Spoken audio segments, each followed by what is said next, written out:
Hi everyone, Erica and Dave here from Quantum Rise. I hope you're well. Now, if you were following our short video last year around the update on apprenticeships, you'll know that there's some changes, but there hasn't been some changes. There's kind of lots of things that have been announced by the Labour government, or things that perhaps training providers or levy payers are sat waiting for to see what's going to happen with the new government and their view around skills. So our message last time was keep an eye on it, but don't stop what you're doing. Don't stop your skills, your development, your investment in your workforce of the future. Now, it's now early 2025, and we thought we'd revisit that conversation based on what we now know, some of the updates that have happened, particularly around Skills England, some of the changes at ESFA and the Department of Education, but also the launch of things like the new AI action plan that's recently been announced by Keir Starmer, and where we think that's going to start to shape skills, investment, levy, qualifications, and all of the above going forwards. So I've asked Dave to give us his thoughts on what we think this could be, not just based on our own kind of predictions and the imaginary crystal ball that we talked about last time, but what's the evidence and the facts that we're now seeing? So, Dave, over to you. What kind of things are you seeing and reading and hearing from clients or levy payers or stuff that we're seeing online or from the government? Yeah, so I think mainly the sources that we've kind of got are gov.uk Yeah. and definitely spread out across various areas of what you've spoken about there. So there's a lot of reference in the material to industrial strategy, Department for Education, the links to Skills England, as you mentioned, the impact of the growth and skills levy. What does that look like? How is that going to take place? And also the kind of the wider spectrum to this, which I think is also important to understand, especially if we're dealing with training providers or employers who may be employer providers or just employers working with training providers to understand the landscape, is things like what's happening with Ofsted. There's a lot of conversations that have taken place in relation to that. ESFA and the funding, kind of there's rumours about kind of what happens there. So there's some pieces of evidence around what that looks like. So Yeah. actually, at the moment, things for fact checking, if you like, that is gov.england, gov.uk, Mhm. very much important. And also things like FE News, FE Weekly, kind of just about kind of how the kind of like the sector is looking at kind of how what's going to be the impact on education, the impact on apprenticeships, what is the consideration around skills and how those skills are going to be implemented. And I think you mentioned before about kind of that crystal ball. I think there's definitely a lot that's still up in the air. There's a lot of Yeah. proposals. There's a lot of plans about what date, what would happen against what date within 2025. But I think that the important part is the strands which link all of those areas together. And I think that's the key bit to kind of start talking about. Yeah, definitely. Okay, so we've got kind of this big picture that's starting to form a little bit from what we know so far. The last 6 months, there's been some changes, but nothing revolutionary. And I think we said in the last video, don't stop and sit and wait for things to happen because we know any changes have to go through legislation, for example, and no Yeah. doubt there will be changes in education and apprenticeship ministers and all this stuff that tends to happen. So if I'm a independent training provider or a university or a college delivering apprenticeships, or I am that employer looking to continue investment, what's the key things that we know so far that stay the same, and what's the key things that actually we perhaps need to have on our radar, but we don't need to have in the important urgent box right now, do you think? Um, so definitely the part from everything you can see, the key to skills is kind of education and apprenticeships. So it's not as though that is going to significantly change and kind of move away. A lot of the language talks about being more accessible. Uh, Looking at it's kind of interesting to read the words like nuance and evolving and allowing that kind of recognition that there is a difference in education between different sectors. So schoolings to colleges to training providers, big or small. So I think what will happen is it's trying to make things a little bit more accessible, a little bit more available kind of across the board, but the fundamental kind of about an apprenticeship or about learning won't actually change. Yeah. Um, but what you've got from the evidence is what things are kind of looming on the horizon, if you like, and what is being identified in various kind of consultations and reports which have been issued so far about those key sector areas which are requiring growth. Yeah. So do we mean that STEM sector, AI, tech, green skills, sustainability, the focus there that we're starting, obviously, Keir Starmer talking a lot around AI last couple of days, the UK becoming like this powerhouse for tech skills, digital skills. Interesting. I was watching the news on this yesterday. They're talking about having 50 supercomputers just in the UK to support this, even though we don't even have one supercomputer in the UK right now. So it feels like quite a jump. And I think if I'm an employer or a head of L&D and I've got perhaps 250 grand in this levy pot and I'm not sure what that means, it's still quite ambiguous, isn't it, in terms Mm. of these big It, plans? But what does it this is. step mean for me in terms of my L&D strategy, for example? Yeah, I think it depends upon the sector you're in, and you will know kind of working in particular sectors as an employer, as an organisation, the impact that you've got on your own kind of labour kind of shortages and the skills that you need. But from interestingly, kind of so from information provided by Skills England in December 24, they spoke about the implementation in 2025. A lot Okay. of the initial reports in September 24 and what the consultation was then leading on to at the end of the year spoke about the key growth driving sectors which have been identified in the UK. So this was picked up through the government on the industrial strategy. So I Yeah. kind of mentioned before. So the 8 areas, and probably best to list them because it kind of like links into kind of what's going on. So Yeah. advanced manufacturing, clean energy industries, creative industries, defence, digital and tech, financial services, life sciences, and professional and business services are the 8 key growth driving sector that the industrial strategy has identified. Yeah. On top of that, Skills England have also done a kind of a review on what are the high demand roles where there is a lack of, and we're talking huge numbers here. We're talking 2.4 million jobs in the UK are not being filled due to lack of skills or struggling to Gosh, fill due to lack of skills. And it's a that kind lot. of links into the areas like health and social care, obviously, especially with the conversations currently about the National Health Service, is Yeah. definitely an area. And there are huge shortages in things like care workers, home carers, nursing professionals, nursing auxiliaries, and assistants. So that is definitely kind of one area of kind of growth which needs to be looked at. Other areas include finance and insurance. And so these are the part of those 8 sectors. Additionally, construction and health and social care, which I've mentioned already, form Yeah. part of that. Skills England are looking at those areas and then trying to pick out and what identifying key findings, which then can then be used as part of the consultation which they done at the end of 2024, and then the results of that will be announced in early 25. So I Okay. think So it's we're going to waiting be for something to come out of that effectively now. Okay. absolutely, absolutely. So I think that kind of so the first drive was the September report, and Yeah. the key findings on that is obviously the bit that I spoke around, which was the skill shortage vacancies. Yeah. That's the Yeah. key kind of area and what they're targeting for growth. So we don't have the skills, we have the jobs. How do we fill those skills into those jobs? So Yeah. you're either talking about kind of the labour market, can you draw people in, or how do you educate people to be able to gain those skills?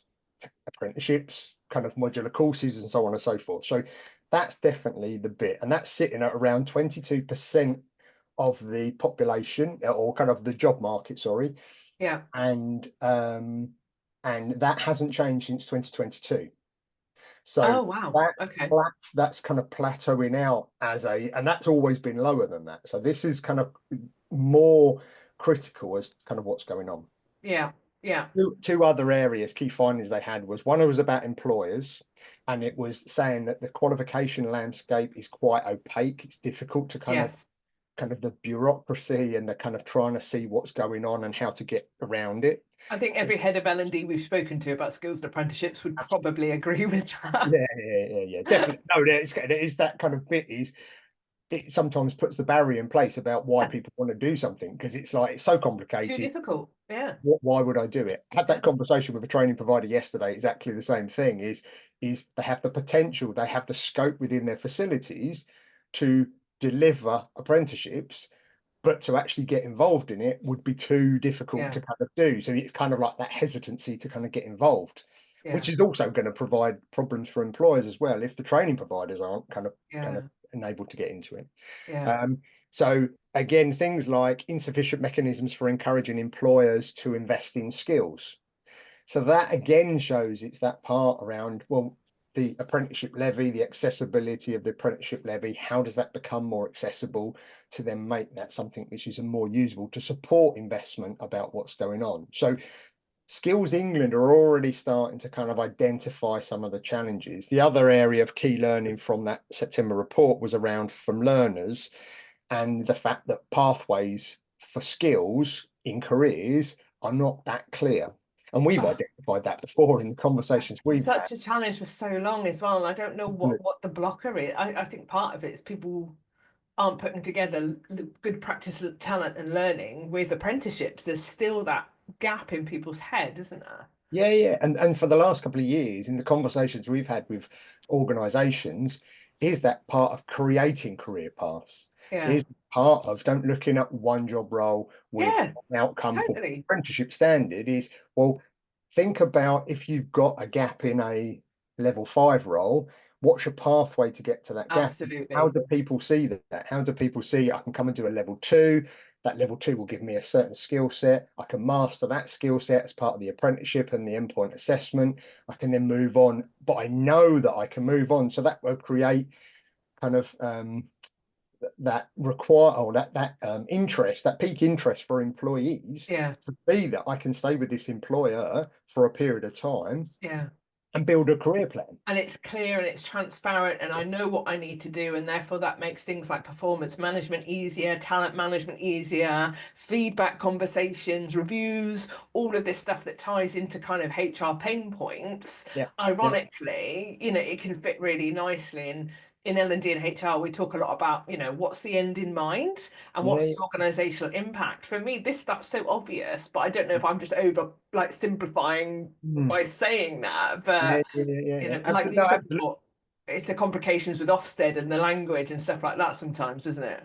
Yeah. And I think sometimes it's we can get caught up on purely the technical skills. Yeah. There's Yes. definitely the other side, which is picked up in the report from a learner perspective, is about having the people don't feel that they're necessarily equipped with the essential like literacy, numeracy, and digital skills to be Mm, able to succeed within a role.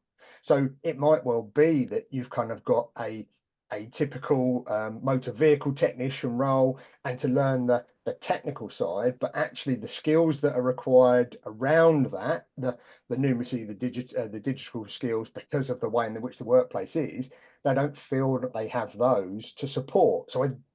But again, that could be that accessibility to those mm, areas and how they can be developed and accessed and accessible for employers and learners to achieve. mm, mm, mm.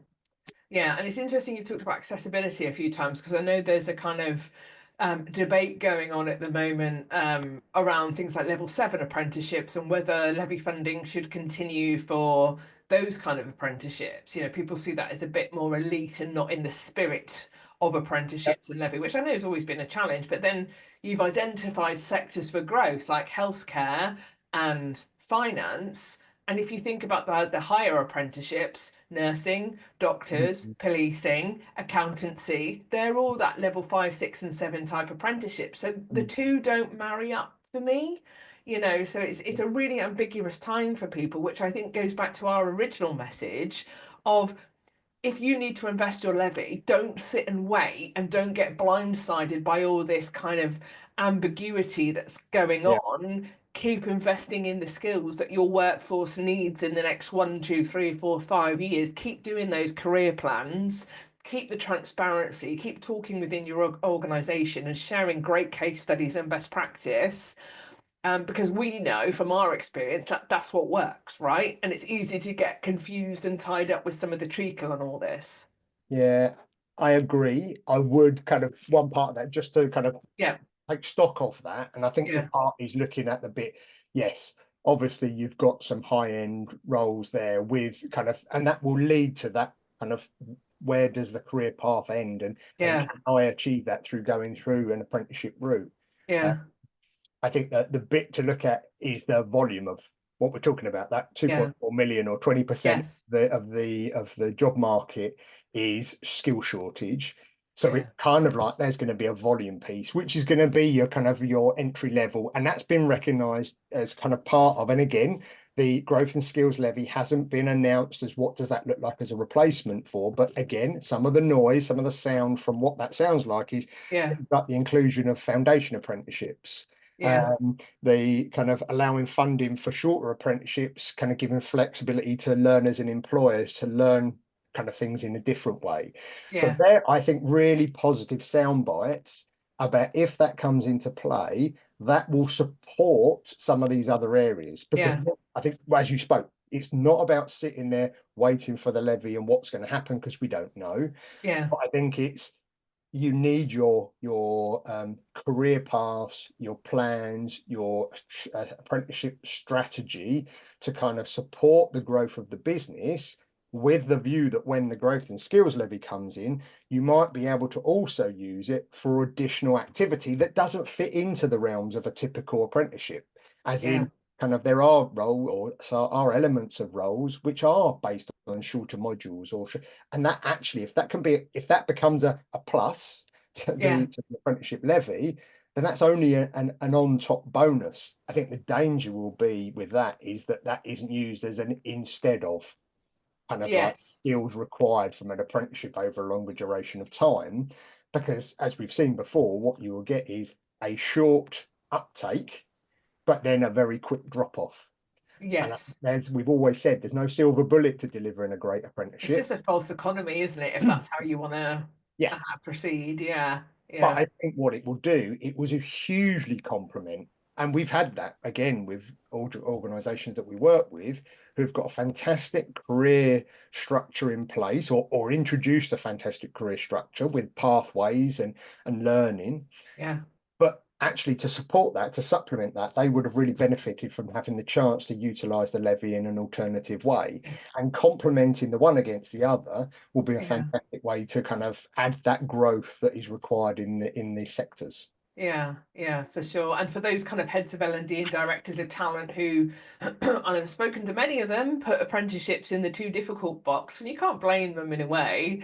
It's kind of that starts to open that box up again, and actually, is there another way? And that you can slowly edge them back to kind of their real beliefs that actually apprenticeships do add so much value and are great for so many different reasons. Whether you're going after productivity, if you're going after volume, if you're going after accessibility, inclusion, whatever your strategy is, apprenticeships actually are a really positive move and for so many different reasons. So, And I think for those apprenticeships, they are going to be, and go back to your point from earlier, the transition to this kind of like this growth area has got to stem from the areas which is no point in talking about growth in areas which don't need growth. And I yes, think that's been identified as well. And I go back, health and social care has been put as very key. It's obviously a very hot topic. It's very key on what's going on. Green hmm jobs is very much hmm kind of like the discussion around what do we do about the environment, especially at the moment when you're seeing such differences in the news between kind of California and the weather that we've had in the UK, just as two yeah, examples, this kind of difference. AI, you've mentioned that before, it's been spoken about this week. That's part of that future growth. That's really important. Creative industries and service orientated industries. yeah, So that's where the information is telling us. That's where the growth is looking to be. The hmm conversations around how do we make that better for employers and learners to access, that's the the topic. That's the true kind of, if you like, that's the fact which is coming out of the documentation which is being released at this moment in time. And I think that the strands of how it all feeds together, from the industrial strategy to the Skills England information, is all linking in the same sort of way. And kind of, as I said, even in the publications such as FE News, FE Week, they're all picking up that same sort of trends. Yeah, No, they don't know necessarily when things are going to get released and dates and yeah, things are going to happen, but it's been spoken about. Early 2025, there's going to be the release of this consultation that's taken place at the end of last year. And then in kind of later on in 25, then that's when we're looking to get some more information about the levy, more information about how Skills England will be deployed. We know that March 25 at the moment, they're talking about ESFA is going to be brought back in under Department for Education. yeah, So, that's right. so Yeah, read that. there's a few markers this year that we can use to see what's taking place. And I Yeah, think for us to review this again in 3 months' time to yeah, see actually those predictions are coming in play. We can see what's been spoken about. We can see that the strategies are there to be supported. And yeah, as I said, you can wait another 6 months, but get on that now. yeah. You start looking, using the information that you've got, kind of work through what that looks like. Yeah, absolutely. And don't sit on your laurels, even if you're running a really great apprenticeship program or you're delivering a really great apprenticeship program. You know, if I was a betting woman, my money would go on within the next 6 months. AI literacy will become a functional skill. I know we've got digital skills already, but I'm already reading and picking up things like Ofsted will be looking at how you're using artificial intelligence technology to upskill learners or to deploy your teaching and learning or your assessment, or you know, what's your kind of plagiarism and cheating strategies or assessment strategies now mean because of AI. Yeah, So whether you're an employer spending levy, learning development function, or ITP, or college or uni, yeah, you need to be on that now. You know, AI is no longer an optional conversation. And no, Starmer again with the launch of the AI action plan yesterday. Plus, we've got the EU AI Act, which goes enforceable 1st of February. So in what kind of 15, 16 days. So if you've got any footprint within the EU, whether that's workers or parts of your business, you will then become within that legislation. So what a great way to deploy that through your apprenticeships, your graduates, your early careers, whatever that might be. Okay, so there's a lot that we've covered today on that this video, a little bit longer than last time, but I think there's so much that's worth sharing with you, and we really are still scratching the surface here and kind of trying to absorb and digest and share with you where we think the updates are that you need to be aware of. Again, the message from us still is keep deploying through skills apprenticeships, keep investing in your levy, keep making it, you know, a multi-stakeholder conversation. Don't sit in your L&D ivory tower and just expect it to work on the ground, because we know it needs more support than that, but we also know it's completely worth the investment to make apprenticeships work in your organisation. So do get in touch with us if we can help in any way. We're working with organisations of all different scales in all different sectors. If you're an ITP, an independent training provider, or an apprenticeship provider in any way, and you need support in any of this, also do get in touch. Thank you very much for watching this video. And no doubt Dave and I will be back probably following March 2025 to give you an update on all the things that we've talked about today, and perhaps probably a bit more as well. So thanks very much for your time. We'll see you next time.